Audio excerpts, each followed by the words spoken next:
Welcome to a new episode of Outside the Panels with your host, Johnny the Machine Hughes.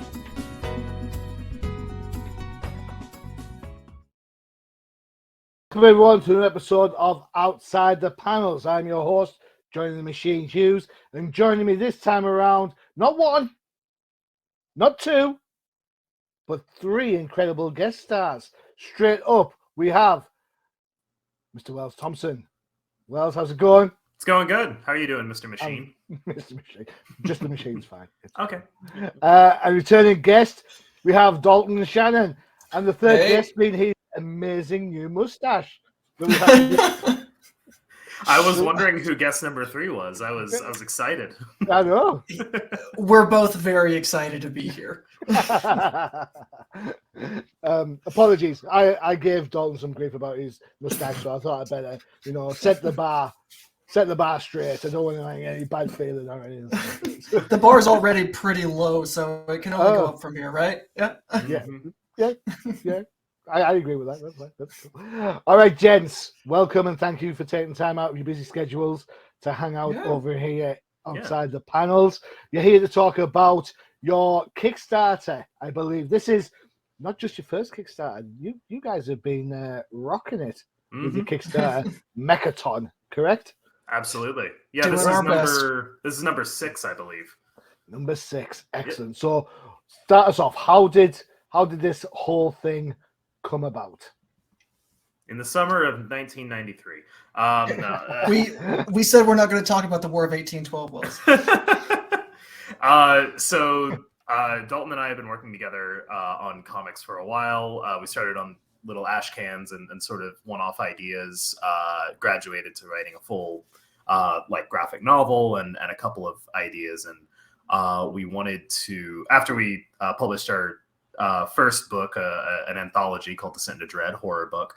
Mm-hmm. We wanted to take things in a different direction, and Dalton had this idea kind of in the back of his mind for ages, and so we talked it through and fleshed it out, this idea of a glove that turns whatever it punches into a battle mech. So you get wacky everyday objects turning into throwdown kaiju fights. Yeah, and it sort of grew and expanded from there into a series that we truly, really love and can't wait to, finish the first arc of and the whole story at large and get that out into the world. Cool. So this is as I said, this isn't your first Kickstarter. However, you've been so successful, Dalton, that issue 1 has surpassed its Kickstarter goals and now is getting a release later this year with Scout Comics, correct? That's right, yeah. March 29th, Mechaton number 1 is going to be in comic shops around the country through Scout's All Ages Imprint Scoot. Super excited to be working with them. They've been nothing but great to work with, and getting Mechaton into as many grubby little hands as possible is always the goal. This thing grubby little hands in a complimentary way, right? Absolutely.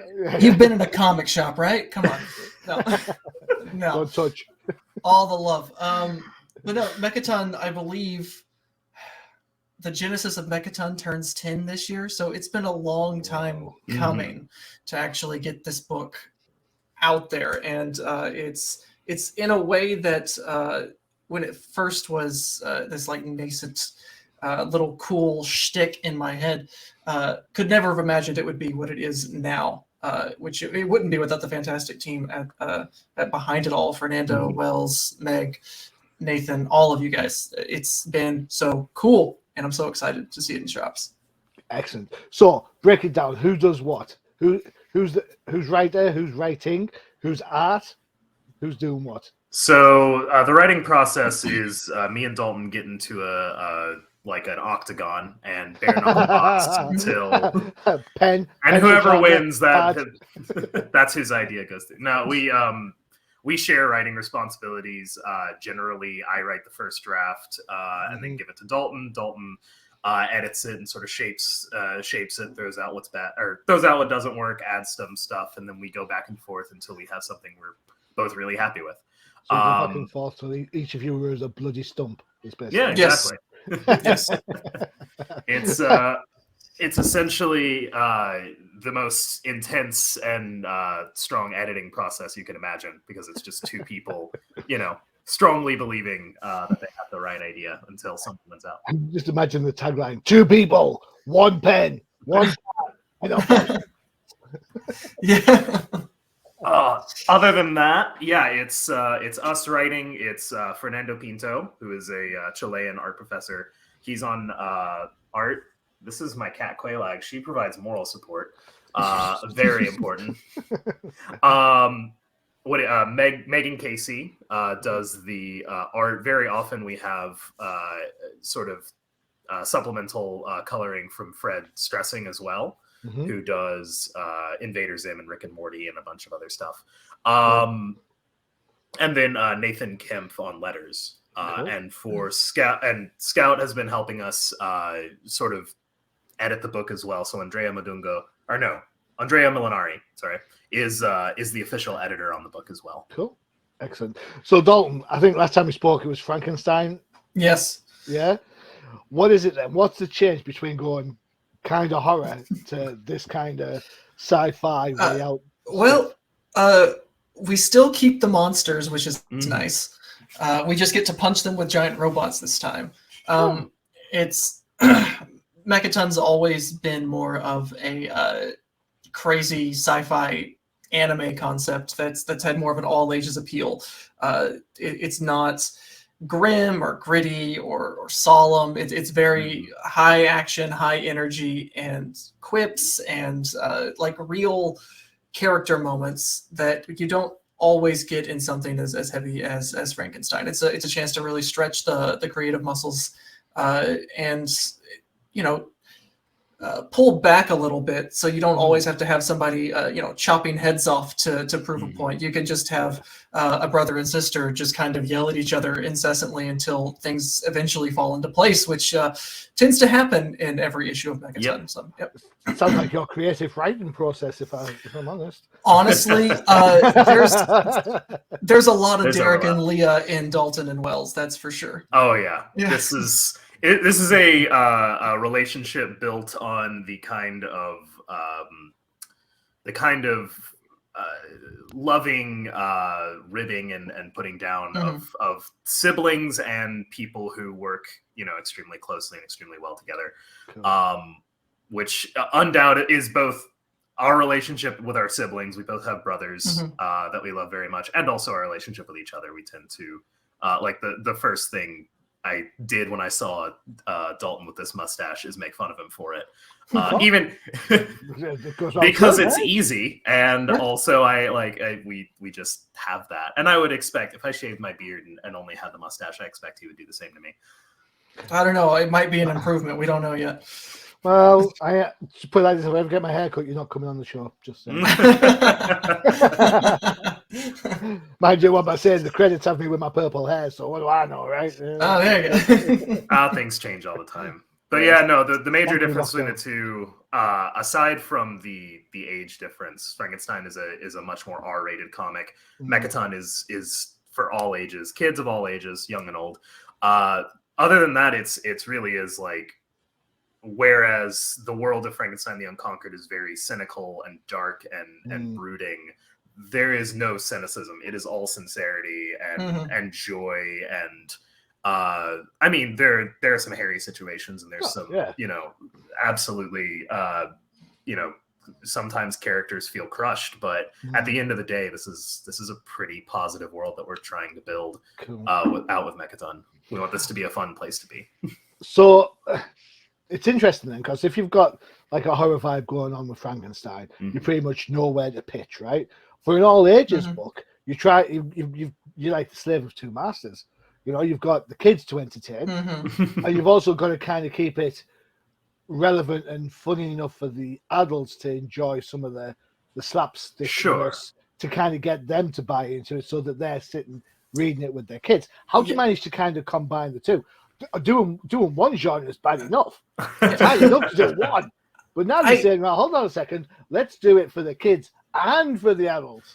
Well, I think I can only speak for myself in this regard, but I never intend to write all ages. Okay. When I write Frankenstein, I'm very much of the mindset of how hard can I go. But with Mechaton, I'm just writing to write. It's very much my wheelhouse. Like the area I'm comfortable with is this kind of tone and character dynamics. So I never intend to write all ages. I think if you go in intentionally trying to write all ages, you run the risk of talking down to your audience. So I think it helps to, especially in an age of Marvel movies and things, baseline kid entertainment is of a light PG, like a heavy PG, light PG-13 kind of area. So like I think as long as you're kind of writing in there, you're going to hit the all ages market as long as you're not going so gratuitously in one direction.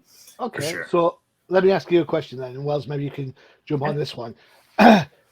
Writing all ages or writing for younger audiences is all well and good, but kids aren't going to comic book shops anymore. You know? And plus, when I was a kid, growing up in the 70s, I didn't need an all ages book to like Batman. No, I like Batman.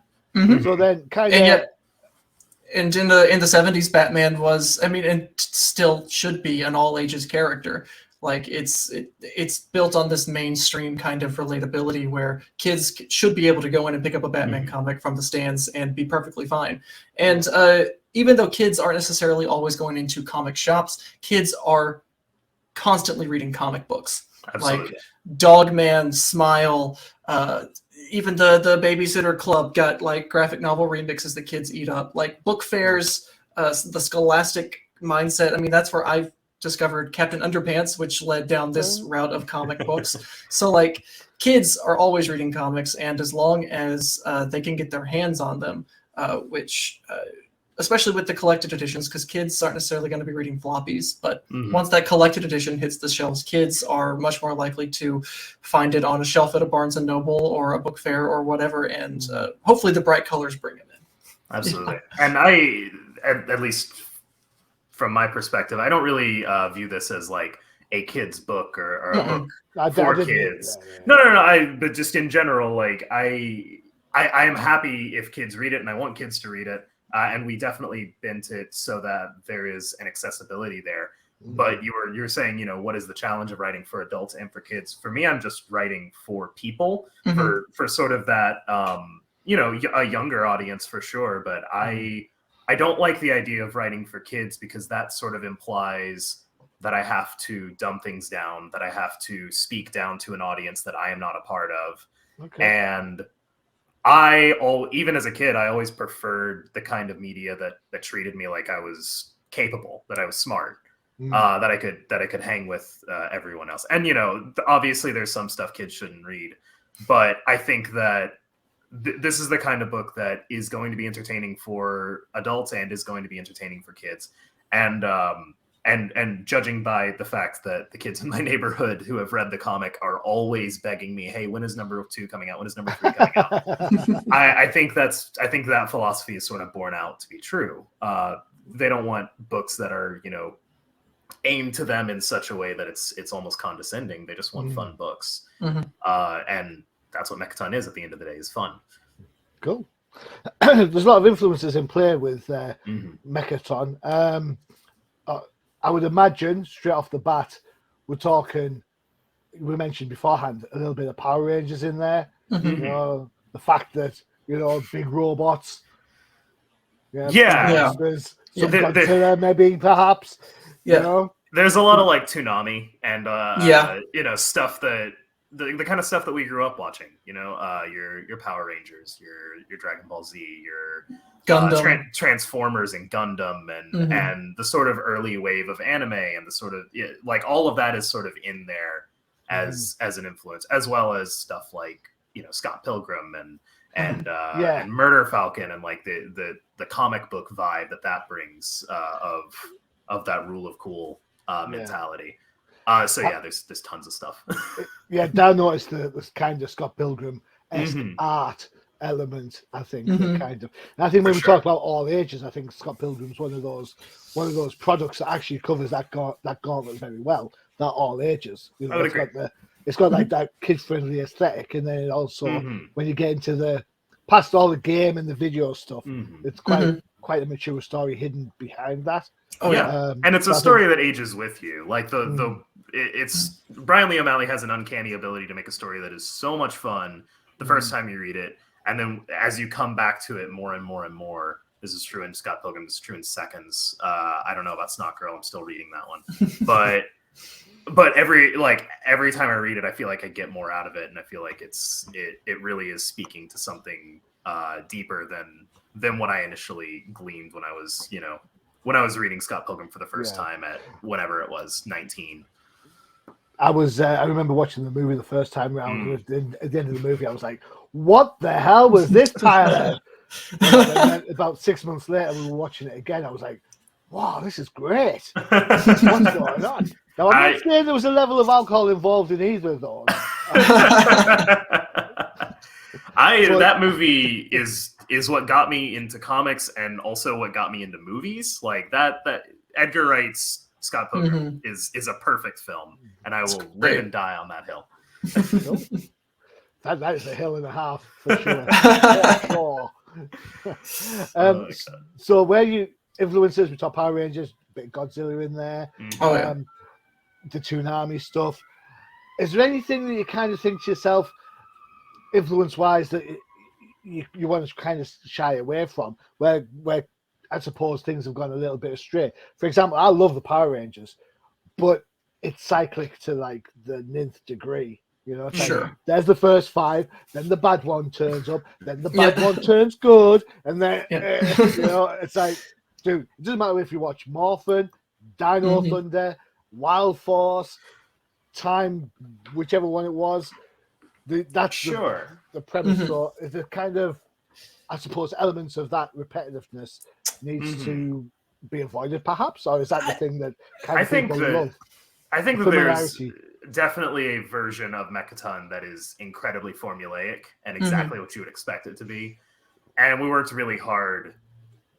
And who knows, maybe we get past the story arc that we have in mind, and eventually we just make that version of Mechaton too. Because we can get an infinite amount of value out of, you know, finding a new thing to punch. There's definitely that element. We could have gone really hard into just the spectacle of it, but we consciously chose to do the opposite, to tell a really character-driven story that has a constant through line that isn't moving it moves quickly, and it's you know, there's a lot happening, but it doesn't move, you know, a mile a minute and develop plot points from A to Z in a single you know arc. It takes its time, it grows its characters, and it makes a world that feels, at least to me, tactile. That's a really good point. Definitely. Dalton, to kind of bounce off what Wells is saying here, I mean, familiarity and common theme throughout isn't a bad thing, right? Because I mean, you look at things, you look at like the Batman 60s show, right? You know, sooner or later they're going to go to Shakespeare, they're going down the poles, they're going to jump in there. That's the bit you're looking forward to, isn't it? That like, come on, we're off to the races. Things like, you know, the old Knight Rider TV show. You want them to press turbo boost. Airwolf, you want the helicopter to rise from all those things. Power Rangers, you want to see the different Zords run together. You know, so by saying something might be formulaic isn't necessarily a bad thing. You know, no, I think it's the trick of playing in genre fiction like Mechaton does, where to make something that actually feels fresh, you have to play with the tropes in a way that doesn't feel generic or cyclical, like you were saying. I think you have to acknowledge the tropes. You have to give the people what they want sometimes.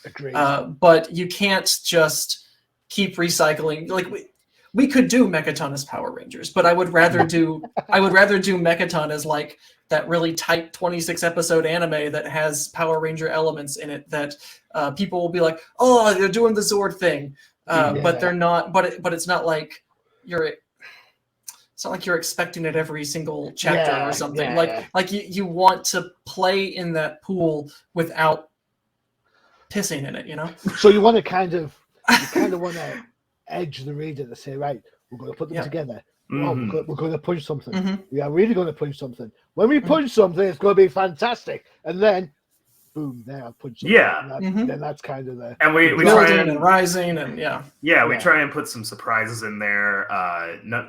So like, to your point, there is like a sequence that appears in kind of most of the books where Derek punches something and then things start swirling around him, and the suit up sequence. Yeah, you got the suit up sequence in there for sure.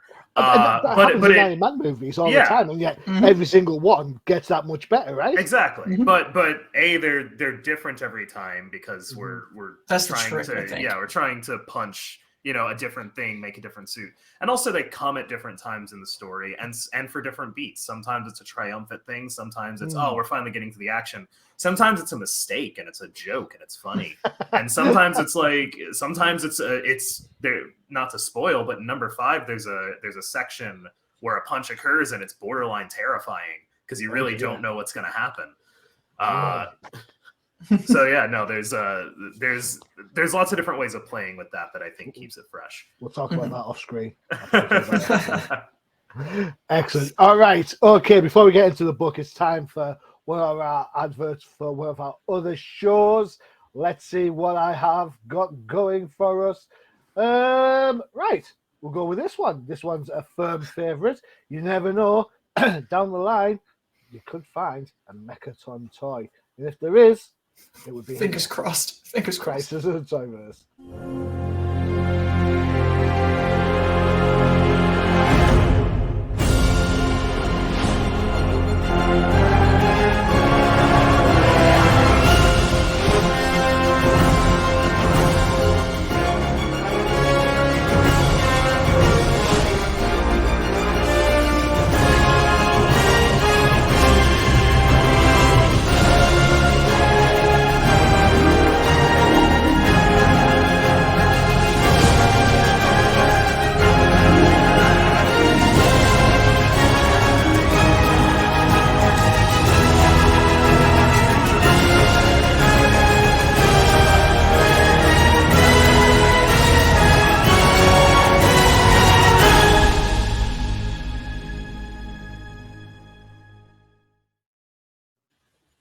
This is a Toyverse with Bobo. You never know, a Mechaton toy could be just around the corner. McFarlane Toys, I'm looking at you. You know you want some. I didn't see it. Yeah. If I can just get a Mechaton glove that would make noises, that would be great. Great. I shouldn't really say it. Should I say this? All right. So a few months back, well, about a year or so ago, I got in my local comic book shop on my lunch hour, right? So I'm dressed, I'm a tutor in real life, so shirt, tie, the whole shebang, right? Walking in my local comic shop, and they have an Infinity Gauntlet, like the big one. And so I've gone in and said, how much is the Infinity Gauntlet? And this guy behind me, in his raggy jeans and his Batman t-shirt, went, all these people that just turn up, think they know something because they've seen an Avengers movie. I was like, well, I just let it go because I was like, whatever. Excuse me, sir. Yeah, but that's exactly what happened to the store clerk. She turned around and said, excuse me, this guy's not forgotten more about comics than you know, so let's do this. So I was like, oh, all right, easy. Jeez. So, drama at the comic shop. Getting this, man, for being too smart. Yeah. Let's have a look at the book. You were kind enough to send some pages across. Oh, look at that. Yes. It kind of reminds me of a little bit of Battle of the Planets. Mm-hmm. Do you remember? Did you have Battle of the Planets? Oh, what's it called? What's it called in America? What's it called? I don't know. Oh, something with birds, right? What is that? Yeah. Is it a Phoenix 5 or something? No. It's on the tip of my tongue. Got you, man. Gotcha, man. Like? Gotcha, yeah, man. there you go. Yes. Whoa. Gotcha, man. Yeah. Yeah, so it kind of reminds me of one of the ships from that coming out, the jet plane that flies into the turns from a biplane to a jet plane and goes into What's great about Fernando's art that I think I'm just realizing right now is how like toyetic and fun it is. Like that plane looks like it could be a toy.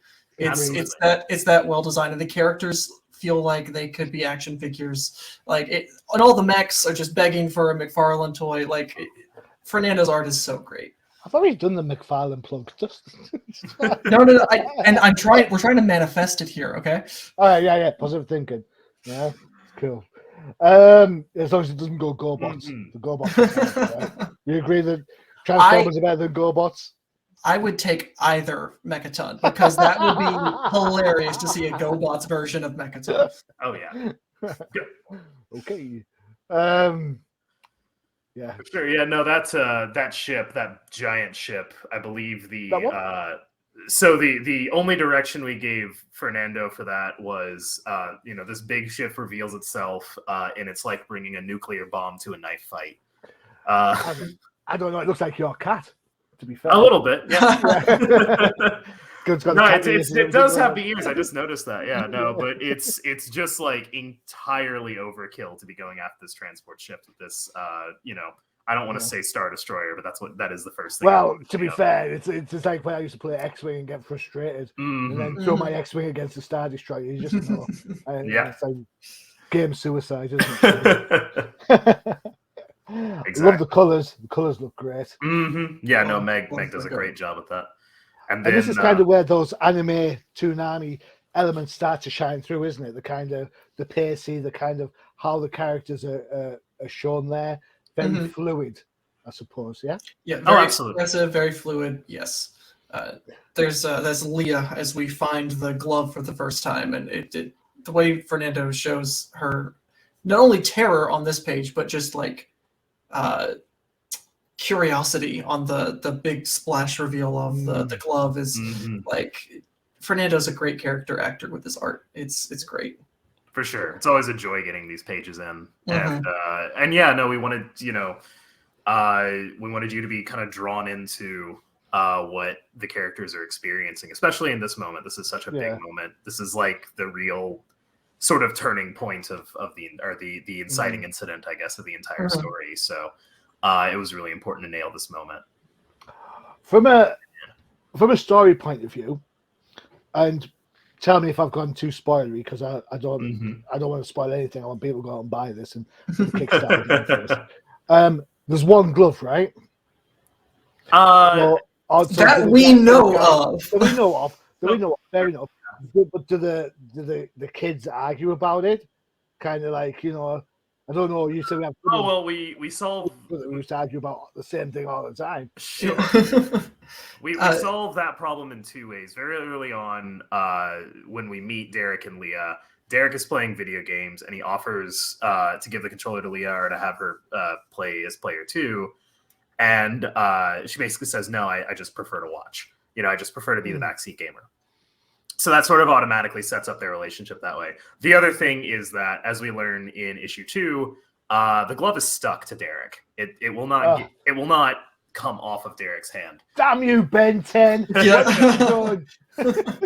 It is a little Ben 10 in that regard, but that sort of saddles Derek with this responsibility, whether he wants it or not. And it's Leah's fault because she's the one who put it on him in the first place. Leah finds it and Leah shoves it on him because she wants to know what it's all about, and and he does not wait for his permission to do so. So yeah.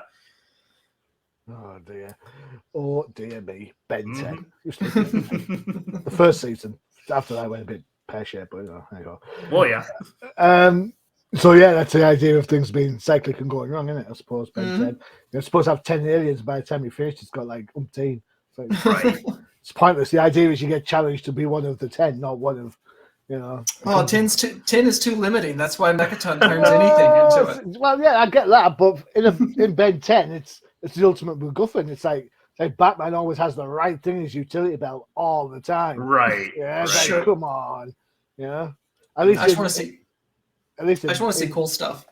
Yeah, exactly. So in Mechaton, you're going to punch something, and you have no idea if it's going to help you, if it's going to hinder you, if it's going to, you're getting chased by killer insects. You punch something like, I don't know, a table with an umbrella stand in it, and all you've got now is a great big shield. That doesn't have umbrella material. Well done.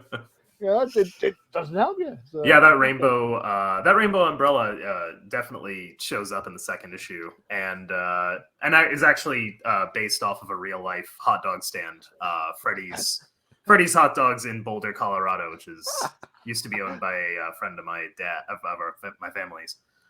There's a whole origin story behind that. I thought you were going to say that umbrella's based on the real umbrella. I was like, really? Ooh. It's a real umbrella. Well, the umbrella is that's the defining characteristic of the stand is the rainbow umbrella. Okay, cool. But yeah. Cool. So then it's this giant kaiju shows up, starts tearing stuff up, tears apart this hot dog stand, which we have some history with in the comic, and Derek, upset by the fact that his friend, someone that he knows, just essentially lost their livelihood, does what any irrational kid does and starts punching stuff. And then, we have our transformation sequence. The suit up sequence. Suit up. There you go. Cool. Yeah, and you get very sleek robot design. Again, Nando kills all of these robot designs, and this was not an easy thing. This comic in general is not an easy thing to ask an artist to do. It's like, hey, imagine a hot dog stand as a robot. Good luck. Yeah, I couldn't do it. House, police car, we're throwing things at Nando all the time, and just he delivers every time. I could just imagine firing the mustard as a weapon. Yeah. Here's mustard in your eye. Yep. Yeah, the mustard mayo. Cut the mustard. Ketchup cannons. Ketchup cannons. No, all you need now is a condiment king in your sauce. Some Scott Pilgrim elements in here. As Scott Pilgrim levels up in the games in his comic books, you've kind of got the blurb here, giving the reader some logic to what's going on. Absolutely. We agonize over those. Yeah, that is one of the details that we're always like, we got to get these right. But yeah, we love that.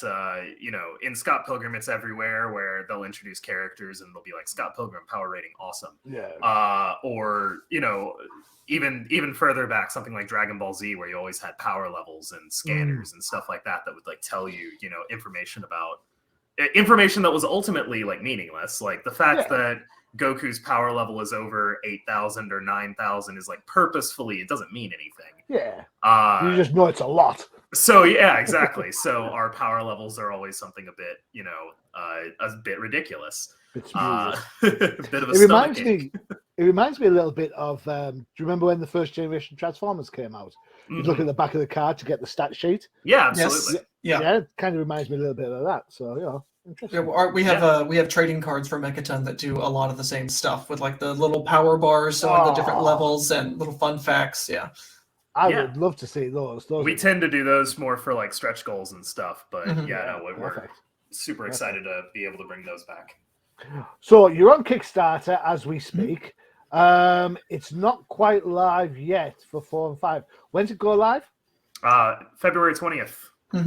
Ooh, just round the corner. Just around the corner. Just around the corner. Monday. Is that what it is? Monday, around, I believe we're launching at 6:30 or 7, around that time. Central Standard Time. Central Standard Time. I'm in the UK, so that's what, 4 hours? Chicago time. Yeah, it's like 6 hours, I think. 6 hours, yeah. You're an hour behind EST, right? Yes. Yeah, so it's 6. Absolutely. All right, so there you go. There is the page. What I would like to draw everyone's attention to is this book, this Kickstarter is not live. All right? Already there is 111 followers on this.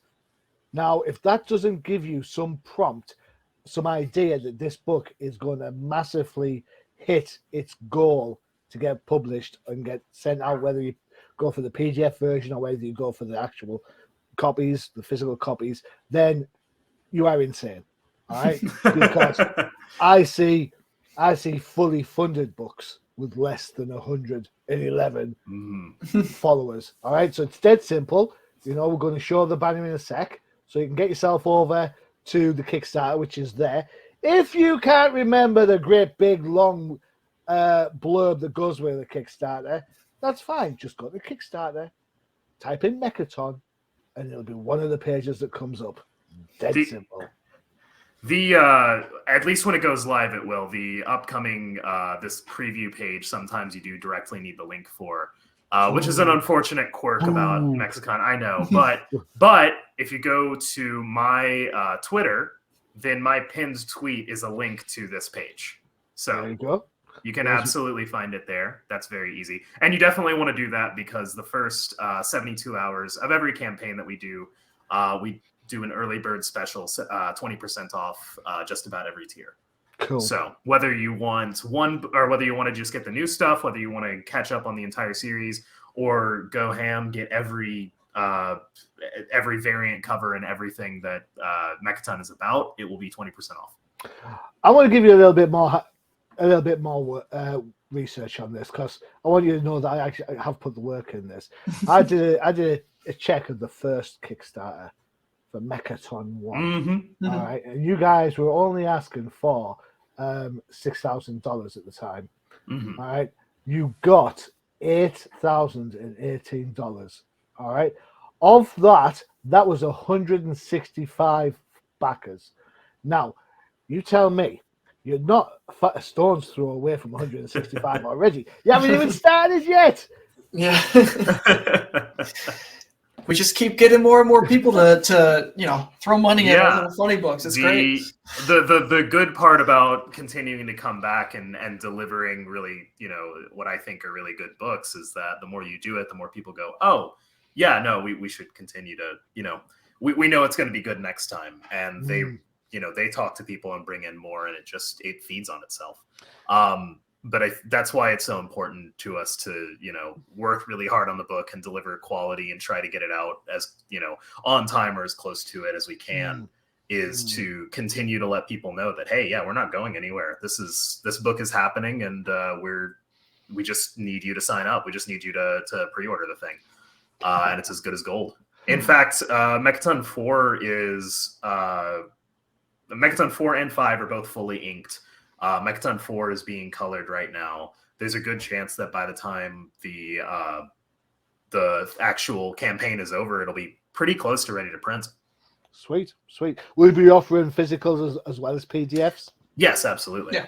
Cool. PDFs, yeah, no, we have. I think a huge for an international audience, right? Oh, absolutely. And we try and offer deals and do what we can for international because we know that breaking out for that shipping is really hard. It's hard to say I'll get a $5 book with a $20 shipping cost. I say this all the time. Yeah. I love floppy comics. I would rather buy a floppy than anything else. Absolutely. However, I know if I'm going to spend $5, which I don't mind spending $5 on a Kickstarter, means I'm not buying one of the other stupid number about Batman books that are there. I love Batman. Don't worry. But then I've got to pay another $20 on top to get it shipped. That means I'm paying $25 for one book. It makes no sense, So I think PDFs are definitely the option to go for if you're international, of course. Yeah. Because it all works for you guys, right? You I suppose you don't mind which way it goes as long as it goes, right? Absolutely. Right? Oh yeah, as long as you're reading it. I'm a floppy guy. I like when people have the book, but as long as you're reading it and you're enjoying it, I don't care how you read it. As long as you're reading it, that is absolutely the best thing. But if you like floppies and you're doing international, we sign it for free. And if you get a tier that already has a signature, we throw in an extra copy of the Kickstarter exclusive covers. Cool. So you get a little bit of free value for that. A bit of love. A little bit. Yeah, bit of love. I know, because there's nothing more painful than being like, oh, I want this book, and then the shipping is more expensive than the book. I totally get it. Yeah, that's cool. That's cool. It seems like you've got the consumer at heart there. Well done. Absolutely. Cool. You mentioned that Scout have picked up issue 1. It's going to be dropping in March. Have they signed on for following issues thereafter? Yeah, so Scout and Scoot in particular, they're the all ages imprint. Their model is to print out the first issue and then shortly after print out the trade. Okay. So it'll be the first issue, and then it'll be the first trade, the second trade, the third trade, and we have it kind of planned out to 3, and we'll see what happens past that point. Cool. But for sure, the first issue and the trade are coming out through Scoot into the direct market at a time this year. To be decided. To be determined on To the be trade. We don't have any confirmed. we do not have any confirmation there as far as the date goes. But for the first one, it will be hitting shelves on March the 29th. So Cool. if you prefer to do it in the direct market, that is available for you. You just have to wait longer. Yeah, you just have to wait a touch. You just have to wait a minute longer. That's fine though. How many issues make a trade? 5. This will be 5. Yeah. Okay, cool. Do you find it? And this is a question for both of you, so feel free both of you to chime in on this one. Do you find it counterintuitive to write for a trade, or do you not write for a trade and you just see where the story goes and there's a natural break? I think we write to our natural kind of breaks, and those sort of happen to fall. We knew there were sort of 3 big conflicts that we wanted to explore in this first grand story of what we're doing with Mechaton. And those happen to pretty neatly break down into 5 issues each. At least the first one broke down into 5 issues. Maybe maybe something crazy will happen with the others, and they expand, or we realize there's not as much there. But either way, we're always going to do what's best for the story, and that's our primary focus. But it just so happened in this regard that the 5 issue arc is working out pretty well for us. Cool. Yeah. What he said, right, Dalton?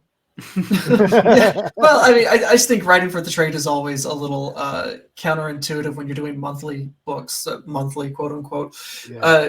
If you're going to be writing for a trade, you may as well write a graphic novel.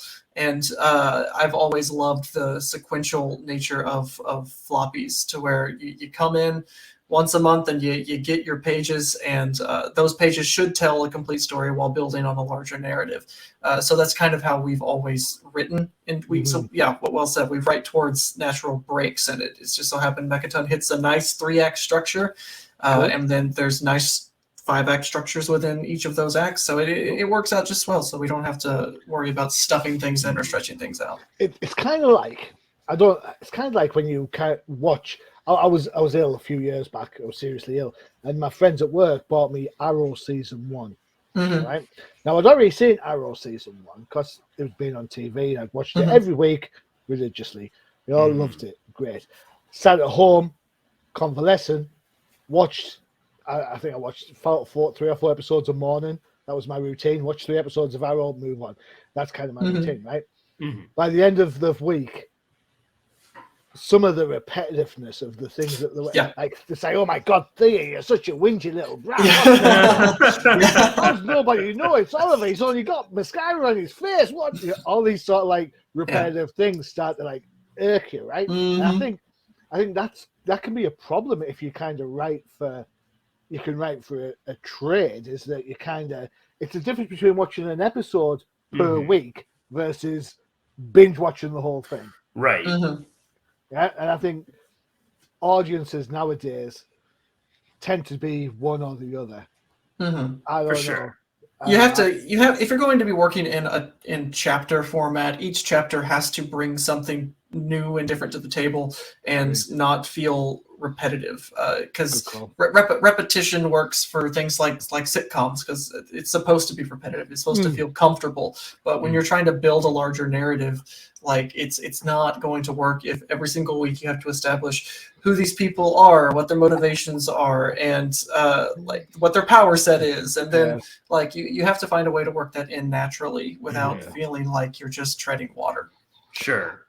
And we definitely, I think, build most of the time we don't waste our time or re-explaining stuff. But we do include little nods and subtle reminders, or try to, for people who maybe they read the first book when it came out in October of 2020, and now they're just getting the 3rd book, and it's been a little bit of time since then, and they're going, okay, wait, what's going on here?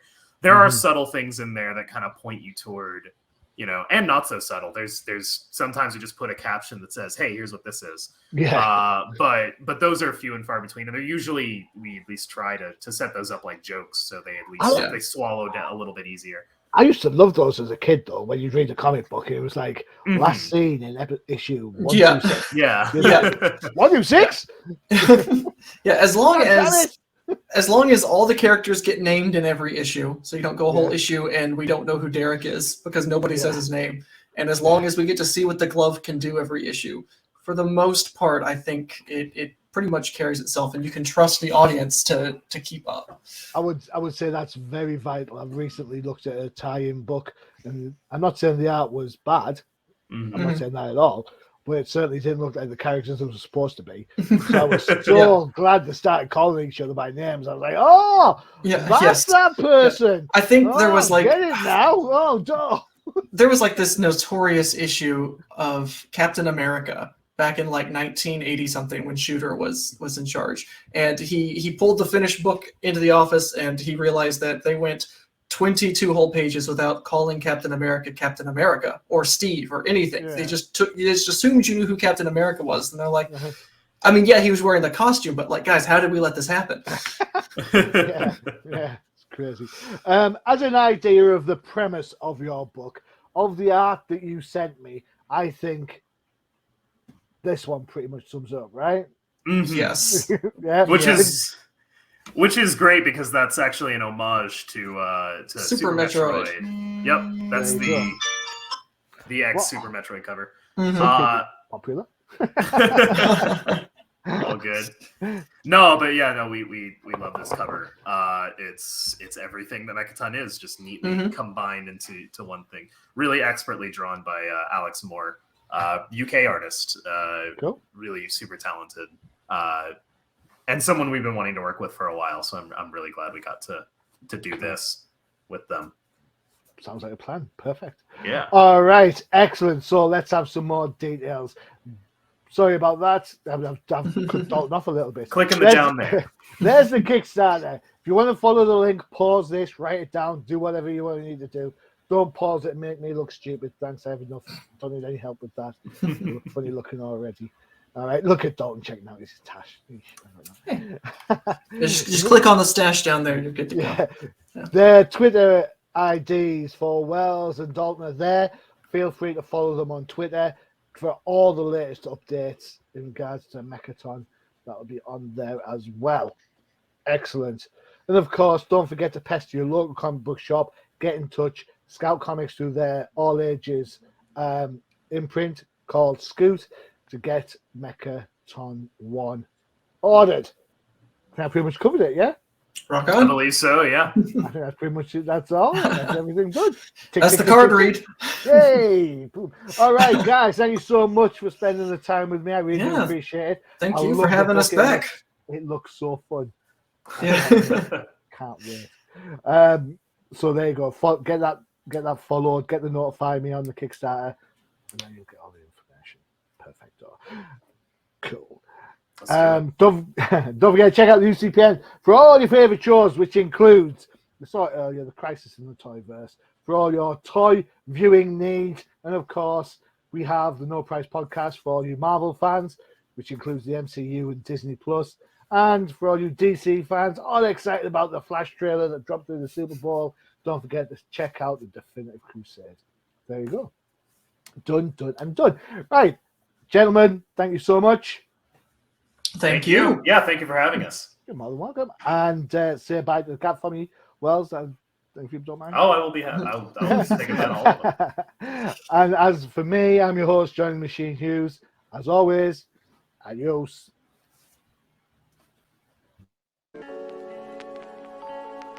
Visit undercovercapes.com for the latest and greatest podcasts via the Undercover Capes Podcast Network.